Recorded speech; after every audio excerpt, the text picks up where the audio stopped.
বাজার করে এনে তার হাতে দিলেও রাগ, রাখলেও রাগ, আমার সাথে সারাদিন শুধু ঘেউ ঘেউ করে, আর সহ্য করতে পারি না। আমারে কোনো দোয়া দুরুদ আমল শিখাই দেন যে আমার এই বাসার অত্যাচারটা যেন থামে। তো থানিম রহমতুল্লাহ বললেন যে শুনো, তোমার একটা বুদ্ধি শিখাই দেই, দোয়া দুরুদ না। বুদ্ধি হলো এখন থেকে বাসায় গিয়ে দরজা নক করবা, যে নক করার আগে 1 মিনিটের মোরাকাবা করবা। কি করবা? মোরাকাবা বুঝেন? ধ্যান। ধ্যান এটা কল্পনার জগতে ডুবে যাবা 1 মিনিটের জন্য, জাস্ট 60 সেকেন্ড। কি ধ্যান করবা? দরজায় যায় থামবা, থেমে চোখ বন্ধ করে মাথাটা নিচু করে চিন্তা করবা আমার ঘরের ভিতরে একটা কুকুর আছে, আর কুকুর মানুষ দেখলে কি করবে? ঘেউ ঘেউ করবে। অতএব এটাতে আমার রাগ হওয়ার তো কিছু নাই। কুকুর কেন ঘেউ ঘেউ করছে এটা জিজ্ঞেস করার তার এক বোকামি। অতএব এটা আমি মাথায় কিছু নেব না, ইগনোর করব। কুকুর থাকলে কুকুর তো ঘেউ ঘেউ করবে, এটা চিন্তা করে এরপরে বিসমিল্লাহ পড়ে নক করবা।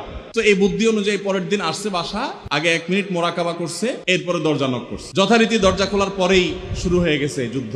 এই লোক অন্যান্য দিন সেও টুকটাক রিয়াকশন করে, হাতাহাতি, বকাবকি, দুই পক্ষ থেকে টুকটাক হামলা পাল্টা হামলা হইতো, কিন্তু আজকে সেই লোকটা আর হামলা টামলা তার করা দূরের কথা, উল্টা সে মিটমিট করে হাসতেছে এবং একটা পর্যায়ে আর নিয়ন্ত্রণ করতে না পারে ফিক করে হাসেই দিছে। এবার বউ চিন্তা করতেছে কাহিনী কি, কারণ যারা ঝগড়া করে তাদের সাথে পাল্টা ঝগড়া না করলেও কিন্তু মেজাজ গরম হয়। কদিন আগে শুনছেন না পত্রিকা যে এক মহিলা স্বামীর ডিভোর্স দিছে, কেন? কারণ স্বামী ঝগড়া করে না। কদিন আগে পত্রিকা দেখছে, এই মহিলা যখন দেখছে স্বামী হাসে দিছে, সে এবার ঝগড়া করে থামায়া বলতেছে, ঠান্ডা মাথা বলছে, কাহিনী কি বলতো, তুমি হাসতেছো কেন? বল না কিছু না।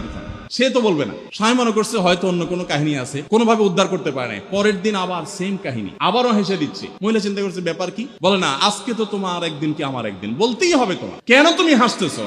আমার ঝগড়ার বিনিময়ে তুমি ঝগড়া না করে হাসতেছো, অপমান করতেছো। আমার ঝগড়ার কোনো দাম নাই, আমি কি কথা বলতেছি না, এগুলো কোনো মূল্য নাই। যখন চেতে যাচ্ছে এবার বলতেছে শোনো, তুমি যেহেতু জোরই করতেছো তাইলে আমি বলি, আমি গেছি এক হুজুরের কাছে, হুজুর আমার এই বুদ্ধি শিখাই দিছে, আমি সেই বুদ্ধি অনুযায়ী চিন্তা করি। এখন আমি চোখের সামনে যখন চিন্তা করি যে কুকুর গেউ করতেছে, আমার হাসি আসে।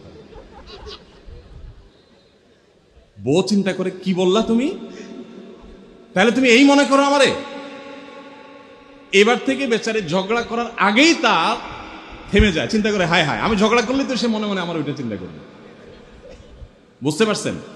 দাম্পত্য জীবনে একটু বুদ্ধিশুদ্ধি করে না চললে, শুধুমাত্র